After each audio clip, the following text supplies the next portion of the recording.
Bismillahirrahmanirrahim. Assalamualaikum warahmatullahi wabarakatuh. Asyhadu an la ilaha illallah wa asyhadu anna Muhammadar Rasulullah. Allahumma shalli ala sayyidina Muhammad wa ala alihi sayyidina Muhammad. La haula wala quwata illa billah. Iyyaka na'budu wa iyyaka nasta'in. Halo sobat-sobat semuanya di sini.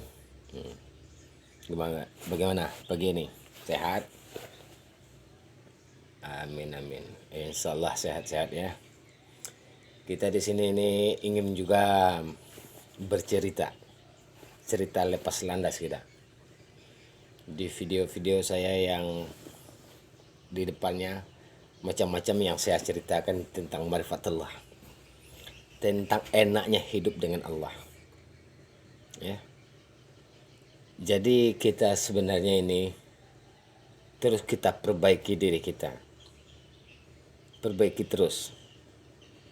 Yang saya katakan memperbaiki diri ini, semoga kalbu ini bersih, melihat Allah itu senyata-nyatanya. Jadi melihat Allah itu bukan tipu daya, bukan tipu muslihat, tapi memang nyata adanya. Karena kita nggak melihat Allah itu secara nyata, karena kita itu terhijab. Nyatanya bukan dengan zahir kita bisa mengatakan Allah tuh wujud, langsung wujud yang cipta ini, tapi secara harfiahnya, ya, secara kiaslah kita katakan dulu. Kiasnya begini, kita ambil dia daripada sifat Allah, ya, sifat wujud Allah di sifat 20, itu kan udah jelas wujudnya. Wujudnya itu, ya, berarti kan adanya tak serupa yang kita hayalkan, kan begitu. Jadi pemikiran kita ini ngeyel dia, ya, berputar-putar bagaimana Allah. Sebab kita yang tahu hanya alif lam lam hanya saja. Nah itu yang Allah kata kita. Allah tuh yang besar, yang meliputi, begitu.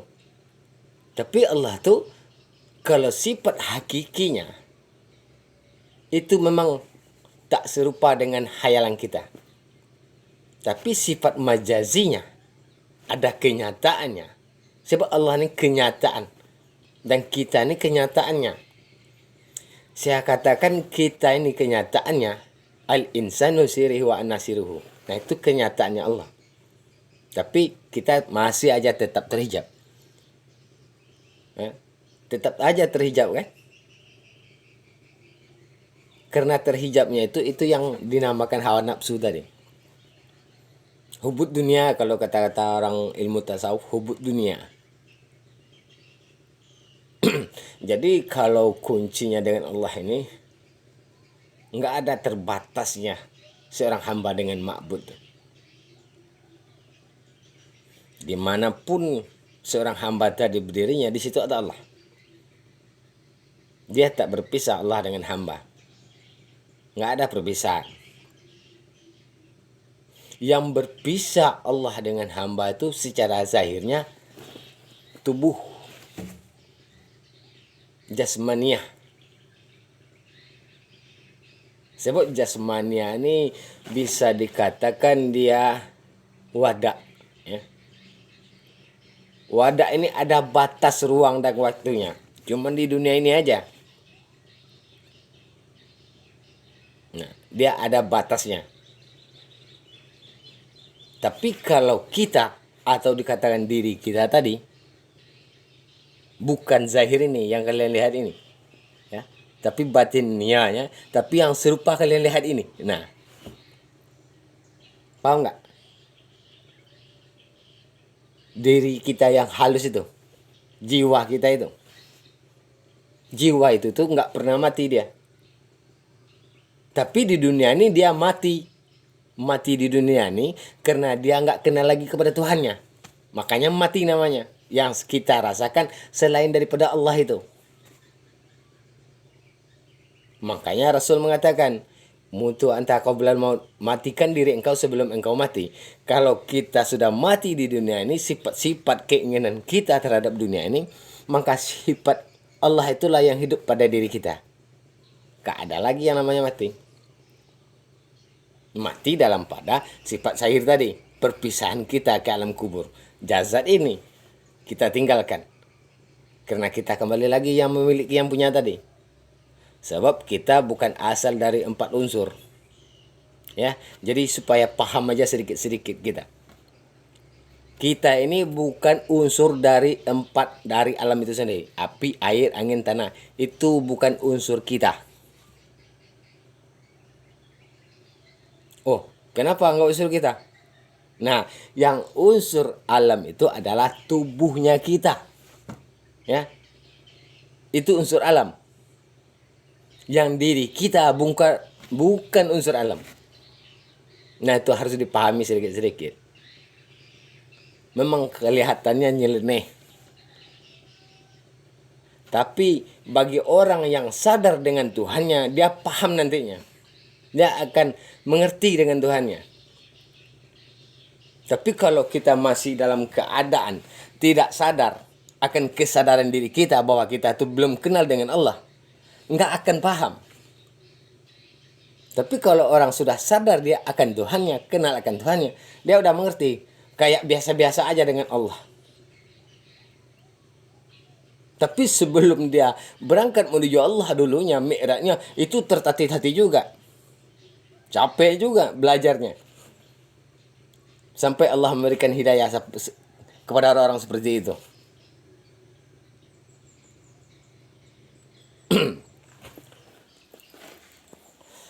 Jadi kalau kita ini sebagai hamba Allah nih, ingat-ingatlah bahwa hidup ini akan mati. Nah, kira-kira begitu aja.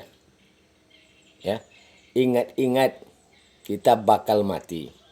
Jadi kalau mati kita nggak ingat atau nggak melihat Allah, nanti memanggil kita itu malaikat. Kalau malaikat mencabut nyawa kita itu sakitnya, na'udzubillah itu. Tapi kalau kita kembali di atas dunia ini kepada Allah, sebelum kita dijemput, tubuh kita dipisahkan, kita juga udah berpisah juga dengan tubuh ini. Sebab apa? Kita nggak ada lagi ketakutan. Dalam arti kita tuh nggak takut meninggalkan dunia ini. Kalau udah tidak takut lagi meninggalkan dunia ini, ya, itu Allah yang menyebutnya. Zat Allah itu sendiri yang menyebutnya. Bagaimana dia mendatangkan kita, begitu juga dia mengambilnya. Tapi kalau orang tidak kenal dengan Allah, disuruh para malaikatnya yang mengambil itu, pencabut nyawa. Nah, kalau malaikat yang mencabutnya, itu masalah sakit itu. Kalau Rasul mengatakan sakratul maut itu katanya kan dia ada 2 versi ini. Seumpamanya itu tubuh ini ditusuk dengan pedang 300 pedang. Begitulah sakitnya sakratul maut. Dalam versi lain Rasul juga mengatakan dia mati itu tingkatan nikmat yang paling tertinggi. Tapi hadisnya nggak bisa bakal kalian ketemu. Nanti ketemunya, nanti carilah kitab-kitab. Kitab itu ada pada diri kita. Kan udah nyeleneh. Udah nyeleneh dia kan. Tapi nanti akan bertemu. Kalau kita membersihkan hati kita ini. Allah yang akan memberikan hidayah-hidayah itu terhadap kita. Makanya berguru kepada yang hidup. Ada seseorang dulu bercerita. Ini riwayat ini ya. Bercerita dengan si A sama si B. Jadi si A ini kematian guru. Menangis dia. Nangis. Kenapa engkau menangis? Kata si B ini ya. Guruku mati katanya. Makanya engkau berguru kepada yang mati itu nggak bagus. Bergurulah kepada yang hidup. Maka engkau tidak akan merugi katanya. Jadi mana yang konsepnya yang tidak pernah mati, yang hidup? Guru kita. Allah lillahi ta'ala. Bagaimana cara berguru kepada Allah? Kan diajarkan oleh Rasul. Nah, dididik kita juga oleh Rasul. Makanya kita harus banyak-banyak kita lagi belajar. Sebab disuruhnya oleh Rasul kan, tuntutlah ilmu dari buayan sampai ke liang lahat. Itu yang diperintahkan oleh Rasul. Kita belajar nih dalam ilmu agama nih, umpamanya syariat itu jangan diambil semuanya. Kita ambil yang perlu buat kita menghambakan diri kepada Allah. Itu yang wajib bagi kita. Jadi otak kita nih nggak muter-muter dia nanti. Udah sampai dia kepada Allah.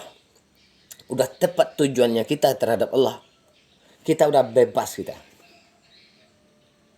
Dalam arti bebas kita tuh udah di dalam lingkupan Allah. Kayak ibadah kita tenang. Sebab gimana? Tenangnya itu hanya ibadah yang dikatakan khusyuk. Iya, dengan Allah itu sendiri yang khusyuk. Nggak ada lagi kita katakan Allahu Akbar tapi akal kita melayang-layang kan, lari-lari ke sana kemari. Gimana dikatakan khusyuk? Masih aja ingin dunia ini, dunia aja, dunia aja. Akhirnya apa? Dengan dunia juga kita celakanya. Kita yang rugi. Tuhan nggak pernah rugi. Allah nggak pernah rugi dia. Tapi yang rugi kita karena apa? Karena kita tidak mau balik terhadap Allah, pulang terhadap Allah. Sebelum nyawa kita dipanggil, ya, sebelum nyawa kita dipanggil ini, ruh kita yang hidup ini, kita nggak mau pulang, kita asik dengan mainan dunia ini, mau ingin kaya terus. Kaya itu nggak dilarang sebenarnya. Tapi baliklah kita kepada Tuhan dulu. Nah, konsepnya kan begitu. Kalau udah kita balik dengan Allah, hidup apa aja yang kita pegang, insya Allah Allah memberikan. Tapi tentu sesuai lah. Jangan mentang-mentang doa hidup dengan Allah. Orang hidup dengan Allah tuh nggak minta apa-apa. Nggak ada dia minta apa-apa. Dia hanya menikmati hidupnya nanti kan. Menjelang dia balik lagi. Udah selesai perjalanannya di atas muka bumi ini. Nggak ada lagi. Dia nggak keluh. Dia nggak kesah. Ini sebenarnya untuk pembersihan hati aja. Jadi selagi ada penyakit hubud dunia di dalam diri kita ini. Ya. Kalau selagi masih ada hubud dunia, udah jelas kita tidak akan pernah mengenal Allah. Walaupun tungak-tungik sholatnya, ya, sampai berlubang itu batu sama keningnya ini, nggak bakalan dapat nikmat dengan Allah. Ya, sebab ada kata hadis Rasul, sholat orang sesaat, ya, itu ibadahnya lebih baik daripada orang sholat 70 tahun. Apa yang dikatakan itu tadi? Sholat orang sesaat ini mengenal kepada Tuhannya. Itu lebih baik daripada sholatnya orang yang 70 tahun tapi tak mengenal kepada Tuhannya. Itu hadis Rasul itu. Sahih itu. Carilah kitabnya. Carilah. Sebab kalau kita buka juga kitab-kitab ini percuma di sini ya. Ini sahabat YouTuber, kini kita nih per aja, buka-buka kulit tanpa isi. Nggak ada kita tutup-tutup. Kitab itu ya, Al-Quran dan Sunnah Rasul. Itu pedoman rambu-rambu lalu lintas kita terhadap Allah. Tujuan kita nih bukan untuk Al-Quran dan Sunnah, tapi untuk berjalan menuju kepada Allah memakai Al-Quran dan Sunnah. Makanya saya bilang tadi kemarin video-video yang di depannya itu kan. Jadi Al-Quran dan Sunnah ini adalah pedoman bagi kita untuk menuju kepada Allah. Kadang-kala kita ini salah. Yang kita baca nanti kan. Nah itu aja yang kita baca. Landaskan kepada orang. Kita bicarakan sama orang begini-begini. Padahal dia nggak tahu. Apa yang ada di dalam kitab itu bukan untuk orang lain. Tapi untuk diri kita ini. Jadi nggak usah kita ajarkan orang lain. Kita ajarkan diri kita masing-masing. Dan saya bercerita dengan teman-teman di sini. Untuk membagi-bagi pengalaman aja. Kalau senang teman-teman di sini bercerita dengan saya, ya dengarkan aja. Kalau tidak, tutup aja. Tidak masalah. Saya hanya ingin juga menyampaikan sedikit banyaknya pengalaman-pengalaman hidup saya. Antara diri saya dengan Tuhan saya. Yaitu Allah Subhanahu Wa Taala. Dan Tuhan kalian pun sama dengan Tuhan saya. Sama-sama Allah. Tapi dalam perasaan kalian mungkin belum tentu kita sama. Sebab apa? Nah, disitulah kita. Jadi konsep kita balik lagi. Kita ini ditujukan untuk Allah ke dunia ini hanya sebagai ujian. Dunia ini. Jadi permainan ini. Permainannya yang saya bilang itu kan. Sama dengan dua metode yang ditunjukkannya sama kita. Saya kasih kamu surga, saya kasih kamu neraka. Kalau surga kamu harus mengerjakan yang baik-baik ini. Udah ada dalam kitabnya. Kalau neraka kamu kerjakan yang seperti ini. Kamu kerjakan aja kalau kamu nggak takut. Ya, itu neraka tempatnya. Tapi kalau engkau mau benar-benar cinta kepadaku, mau balik kepadaku, kamu tak dapat surga, kamu tak dapat neraka. Yang kamu dapat diriku, kata Allah. Apa ada hadisnya? Itu nggak ada hadisnya itu. Nggak ada dalilnya itu. Tapi kalau orang yang beriman, yang hak imannya, nggak ada benar, nggak ada salah lagi. Dia hak itu dengan batil aja lawannya. Itu nggak ada lagi. Yang ada pada dirinya itu ya hanya Allah Subhanahu wa Ta'ala. Dari ujung rambut sampai ke ujung kaki itu hanya Allah aja. Kenapa kau dibilang Allah? Makanya di mana lagi Allah tuh nggak ada yang tertutup dia. Dia sifatnya zahir, dia sifatnya batin, ya. Dia sifatnya awal, dia sifatnya akhir. Tapi bukan kita yang Tuhan, bukan kita yang Allah. Tapi apa yang ada pada diri kita itulah yang memiliki Allah yang punya. Yang bergerak, yang melihatkan, yang mendengarkan, yang merasakan. Allah yang memberikan terhadap kita tadi. Jadi kita ini di mana? Hamba itu letaknya juga dirasa. Ya. Allah juga kita merasakannya dirasa. Makanya saya bilang kemarin tuh, rasakan. Maka sifat af'al tadi, rasakan dia.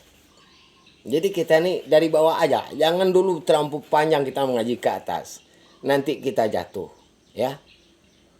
Kita nggak sanggup mengayominya, nanti mundur kita, takut kita maju ke depan. Kafir sindik itu orangnya. Kalau udah masuk dalam ilmu Tuhan, ilmu Allah, maju selangkah, mundur kita selangkah, kafir income namanya itu. Dalam Islam itu nggak boleh itu. Makanya kalau orang tasawuf, karena takutnya dengan Allah, makanya berlari dia kayak orang-orang sufi untuk membersihkan jiwanya. Dia takut, dia tahu. Masya Allah, kalau hidup dengan Allah. Nah, tapi kalau udah kembali kita kepada Allah, sebenar-benarnya kembali. Nah, disitulah kedapatnya nikmat dengan hidup dengan Allah. Susah juga kita nggak keluh, nggak kesah. Namanya hidup kita dengan Allah. Nanti Allah menerangkan, nanti kita senyum aja. Udah sakit, udah capek kita hidup nih. Nah, udah tunggang langgang juga kita mencari hidup. Masih aja untuk makan susah. Kan gitu dia. Tapi kita nggak ngeluh, nggak kesah. Sebab apa? Sebab Allah menerangkan di sana. Kamu jangan takut. Itu biasa itu hidup di dunia katanya. Nanti dia yang penoping kita. Dia hidup dalam diri kita. Akhirnya apa? Kita terima dengan sadar. Kita terima dengan ikhlas. Pahit, senang dengan Allah tuh. Tetap aja nikmat. Jadi seluruhnya nikmat. Nikmat Allah yang mana lagi yang kita. Wah, Masya Allah. Jadi kalau hidup dengan Allah itu sebenarnya indah. Jadi kalau teman-teman mau hidup dengan Allah, bersihkan hati, bersihkan kalbu kita. Bersihkan terus. Namanya kita berjalan dengan Allah. Ingin engkau menjadi Allah. Allah tak usah dicari keluar ke sana kemari. Allah itu ada pada diri engkau. Allah itu hidup pada diri engkau. Tapi kau itu tak sadar. Jadi kembalilah kepada Allah, ya, perbaiki sarair sifat diri kita, zahir kita, batin kita. Insya Allah, Allah juga akan membukakan hijab itu. Allah tuh dekat, tak terbatas dia. Jauh, tak terhingga dia.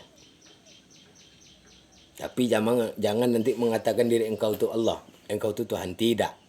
Engkau itu tetap hamba dia. Kita ini tetap hamba. Cuman dalam konsep beribadah tuh kita tuh nggak terhijab dengan Allah itu sendiri. Sebab apa? Allah sendiri yang memperlihatkannya kepada diri kita. Ya. Jadi nanti akan terang sendiri kalau kalbu kita mau membukanya, mau membersihkannya. Insya Allah. Cara membersihkannya udah ada dalam Al-Quran, udah ada dalam Sunnatul Rasul. Hanya mempertepatkan langkah kita aja, memperbaiki langkah kita aja. Berguru juga ke sana kemari, ya, habis-habis juga duit ke Al-Azhar sana. Tapi kalau iman kita nggak disimpan hanya untuk mencari dunia, bagi kita menuntut ilmu Allah, tapi untuk mencari dunia, itu neraka dapatnya itu. Bisa-bisa neraka jahanam sana dia dapat. Kita mencari ilmu Allah tuh untuk Allah juga adanya. Apa? Nah, kita bercerita tentang Allah. Saya tidak berharap sama kawan-kawan di sini. Apa yang saya harapkan? Kalau percaya kawan-kawan antara dengan Allah dan Rasulnya, itu syukur alhamdulillah. Kalau tidak ya terserah. Iman kita masing-masing terhadap Allah. Ya, diri kita masing-masing punya tanggung jawab dengan Allah. Jadi kalau ingin Anda takut dengan Allah, ya, bersihkan hati. Hiduplah dengan Allah.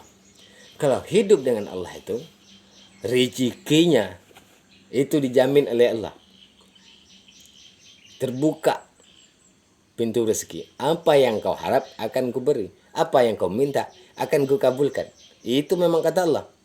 Tapi kalau orang sudah benar-benar kembali kepada Allah, dia takut meminta. Ya Allah, apalagi yang ku minta terhadap engkau ya Allah. Yang ini aja, yang di tubuhku ini aja, dari ujung rambut sampai ujung kaki ini, tak bisa aku mensyukuri terhadap engkau. Apalagi aku meminta banyak. Sebenarnya Allah itu maha tahu. Tak perlu juga kita minta, dia juga udah tahu. Dia itu bukan buta. Kalau buta dia bukan Tuhan, dia nama itu. Ya. Jadi tidak usah minta-minta banyak dengan Allah. Kita disuruh perintahkannya, bersihkan hati. Masalah dunia dan akhirat itu aku yang menjamin katanya. Tapi bersihkan hati engkau, sebab hati engkau itu singgasanaku. Ya. Jadi diri kita ini dalam kalbu ini singgasana Allah ini. Jadi bagaimana dia menjadi singgasana Allah? Ini kita isi dengan kekotoran-kekotoran dunia, hubut dunia. Nggak bakal singgah Allah itu di sana. Nggak bakal masuk hidayah itu. Kita suka selain daripada Allah. Gimana Allah akan singgah? Ya jalankanlah suka engkau kepada yang lain tuh. Aku akan memberi gerak-gerik engkau akan kuridhoi. Nah, walaupun datangnya daripadaku. Kodrat iradat itu aku yang punya. Jalankanlah, tapi nanti suatu saat engkau bakal mati. Bakal aku matikan juga. Makanya dalam ilmu Allah dia nggak ada. Kalau bagi Allah itu. Kita aja yang nggak apa. Yang nggak berpikir lagi secara jernih. Nggak mau lagi. Mau utak-atiknya. Seakan-akan hidup di dunia ini kita hidup selama yang nggak taunya besok kita tercelapak mati kita. Nggak ada lagi gunanya itu. Jadi konsepnya kita ya sambil cerita-cerita pagi ya, cerita bebas. Seandainya teman-teman YouTuber di sini senang dengan saya bercerita-cerita kayak gini ya boleh. Tapi kalau tidak ya enggak apa-apa. Saya hanya sekedar ingin bersenang-senang menceritakan apa yang saya rasakan, ya. Itu terserah teman-teman di sini. Senang juga mendengarkannya, syukur alhamdulillah. Kalau tidak ya tidak apa-apa. Ya, konsepnya kita ini hanya hamba Allah. Hamba Allah di atas dunia ini. Jadi bagi siapa yang tidak paham tentang kehambaan dirinya terhadap Allah, merugi kita. Kaji nggak usah setinggi-setinggi langit. Kalau nggak kita pakai kan nggak udah juga gunanya. Ya, kita kaji pendek-pendek aja. Ya, sampaikan derajat diri kita ini terhadap Allah. Dalam arti mi'raj juga, Rasul kita harus mi'raj juga. Yang mi'raj itu yang mana? Kalbu kita terhadap Allah, itu yang mi'raj. Berangkatnya kita dari sifat hubud dunia tadi, menghilangkan hubud dunia ini, kembali kita kepada Allah. Kita nggak ada lagi cinta kepada dunia ini, tapi cinta kepada Allah yang kita bukakan. Nah, kalau pengajiannya banyak itu. Ada yang tajalli takali, ada kitab-kitab tasawufnya. Tapi kita di sini membagi pengalaman aja. Membagi aja. Ya saling membuka hati. Sebab kalau Allah itu memang singgasananya di hati kita. Kalau ingin bersih hidup, sifat hidup Allah itu. Yang dikatakan hidupnya Allah itu kan hidup daripada akal pikiran positif kita. Nanti gairah kita itu ada. Ya, sifat-sifat buruk sangka itu kita sudah kurang, semuanya sudah kurang nanti. Sifat-sifat dunia ini sudah kurang nanti sifat-sifat Tuhan tuh naik dia. Jadi diganti sifat hubub dunia tadi itu kan diletak ke bawah dia dan nyampai ke bumi. Nanti sifat cinta Allah itu naik dia ke atas, ditarik oleh Allah. Nah, orang yang ditarik oleh Allah ini yang dikatakan mi'raj. Itulah dia nanti berkenal kepada Tuhannya. Masya Allah, kalau sudah sampai di sana, kalian Masya Allah, apa yang saya ceritakan yang di video-video yang lainnya, nanti kalian juga akan menemukan. Tapi sekarang Anda coba, nah, besok lagi bisa jadi nggak mungkin. Tapi sekurang-kurangnya apabila kawan-kawan zikir di sini melakoni zikir, ya, dengan hati, dengan tubuh, dengan perasaan tadi yang paling dalam, nanti terbuka dia. Cuman hanya samar-samar dulu. Nanti dia terbuka lagi samar-samar, akhirnya terang benderang. Sama aja dengan gelas itu. Gelas kalau dia kotor, tentu dia cahayanya nggak timbul kembali. Tapi kalau udah dia bersih, ya kayak begitulah kita ini. Jadi perintahnya kita ini sebenarnya untuk membersihkan jiwa kita aja dulu. Jadi bersihkan aja jiwa kita. Jangan pikirkan orang lain, tapi pikirkan diri kita, keselamatan kita terhadap Allah. Kalau sudah itu yang ada pondasinya dalam hidup kita ini, insya Allah kita selamat dunia wal akhirat. Dunia kita dapat, akhirat kita nggak merugi. Ya mungkin itulah cerita saya pagi ini ya. Pagi-pagi menjelang siang namanya nih. Matahari itu masalah bersinarnya indah sekali. Mudah-mudahan kita diberi hidayah dari Allah, ya, terbuka pintu hikmahnya Allah untuk kita. Selagi kita mau menghambakan diri terhadap Allah, insya Allah Allah itu memberikan juga sama kita apa yang kita ingini, apa yang kita minta pasti diberikan. Ya, mudah-mudahan dalam pertemuan kita kali ini nih diridhoi hendaknya oleh Allah itu sendiri. Ya, amin ya rabbal alamin. Segitu dulu ya. Nanti besok kita cerita-cerita lagi. Ya, assalamualaikum warahmatullahi wabarakatuh.